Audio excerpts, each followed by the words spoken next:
سلطنت خوارزم کے جنوب مغربی علاقوں کی طرف سفر کرنے اور اپنا اقتدار قطب الدین کے حوالے کرنے سے پہلے سلطان نے 7,000 جانباز رضاکار مجاہدین کا دستہ شہر کی حفاظت کے لیے چھوڑ دیا۔ سلطان جلال الدین محض 300 گھڑ سوار مجاہدین کے ساتھ اگلے مارکوں کے لیے روانہ ہوئے۔ سلطان جلال الدین سے اقتدار لینے کے بعد شہزادہ قطب الدین ازلاق کو چند ہی روز تخت نصیب ہوا، کیونکہ منگول تیزی کے ساتھ شہر کے قریب آ رہے تھے۔ قطب الدین کو احساس ہوا کہ اس نے سلطان کے ساتھ زیادتی کی، مگر اب تیر کمان سے نکل چکا تھا۔ قطب الدین بخوبی جانتا تھا منگول لشکر کو نکیل ڈالنے والا صرف جلال الدین تھا، مگر اس کے شوق اقتدار نے جلال الدین کو ہجرت پر مجبور کیا۔ اس صورتحال کو دیکھ کر شہزادہ قطب الدین نے آق سلطان اور اہل خانہ کو ساتھ لیا اور ایک فوجی دستے کی حفاظت میں سلطان جلال الدین خوارزم شاہ کے پیچھے نکل پڑا، کیونکہ سلطان ہی وہ شجر سایہ دار تھا جس کی چھاؤں میں یہ جنگ لڑی جا سکتی تھی۔ اورگن شہر کا محاصرہ ہو چکا تھا۔ تاتاری لشکر کی سربراہی کے لیے چنگیز خان کے بیٹے جوجی خان، چغتائی خان اور اوکتائی خان بھی اپنے دستوں کے ساتھ پہنچ چکے تھے۔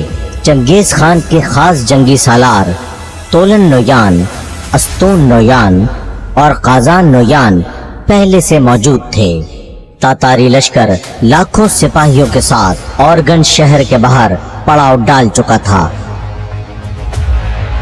خوارزمی سلطنت کے پایہ تخت میں موجود ترک سرداروں اور جذبہ جہاد سے لبریز نوجوانوں نے شہریوں کے ہمراہ بھرپور مزاحمت شروع کر دی۔ وہ منگول کے حملے کو بڑی ہمت سے ناکام بنا رہے تھے۔ سلطان جلال الدین نے ان نوجوانوں میں جہادی روح پھونک دی تھی کہ ظالم منگولوں سے رحم کی بھیک مانگنے سے کہیں بہتر مردانہ وار مقابلہ کر کے شہادت پانا ہے۔ اورگنج کے مسلمانوں کی بے پناہ بہادری دیکھ کر جوجی خان حیران تھا۔ جوجی خان سمجھ چکا تھا کہ اورگنج شہر ترنے والا ثابت نہیں ہوگا اور منگول لشکر طویل محاصرے میں وقت ضائع نہیں کر سکتا تھا۔ یہاں چنگیز خان کے بیٹوں نے ایک انوکھی جنگی چال چلی۔ اورگنج شہر دریائے جیہوں کے مغربی کنارے پر آباد تھا۔ اس میدانی علاقے میں توت کے درختوں کی بھرمار تھی۔ تاتاریوں نے ارد گرد موجود توت کے درخت کاٹ کر ان کے تنے پانی میں بھگو دیے، اور جب وہ خوب وزنی ہو گئے تو منجنیقوں کے ذریعے بھاری بھرکم شہتیر شہر کی فصیل پر برسائے جانے لگے۔ اس سب کے باوجود ترکوں نے بے مثال جرأت کا مظاہرہ کیا۔ چنگیزی فوج کا محاصرہ طویل عرصے تک رہا۔ اس دوران منگول لشکر نے دریائے جیہوں میں بند بنا کر اس کا رخ شہر کی طرف موڑنے کی کوشش کی۔ اورگن شہر کی سخت مزاحمت کے بعد بالآخر منگول شہر میں داخل ہونے میں کامیاب رہے اور لاکھوں مسلمان چنگیزی روایت کے مطابق تہہ تیغ کر دیے گئے۔ دوسری جانب سلطان جلال الدین خوارزم شاہ کی مختصر سی سپاہ اپنے سیاہ پرچم اٹھائے منزل پہ منزل مارتی آگے بڑھ رہی تھی۔ جلال الدین خوارزم شاہ پر امید تھے کہ خراسان میں نسا اور نیشا پور جیسے بڑے شہروں کو چنگیز خان کے خلاف مزاحمت کے لیے بڑے مراکز میں تبدیل کر دیں گے۔ منگول فوج کا ایک دستہ مسلسل سلطان کی سپاہ کا پیچھا کر رہا تھا، یہاں تک کہ استو نامی علاقے میں 700 تاتاری فوجیوں پہ مشتمل دستہ جلال الدین خوارزم شاہ کے قافلے کے سر پر پہنچ گیا۔ خوارزم شاہ کی تلوار ہمیشہ سے منگولوں کے خون کی پیاسی تھی، سو انہیں بھرپور مزہ چکھایا گیا۔ سلطان کے دستے نے اس جذبے سے منگولوں کا سامنا کیا کہ بمشکل چند درجن ہی جانیں بچا سکے۔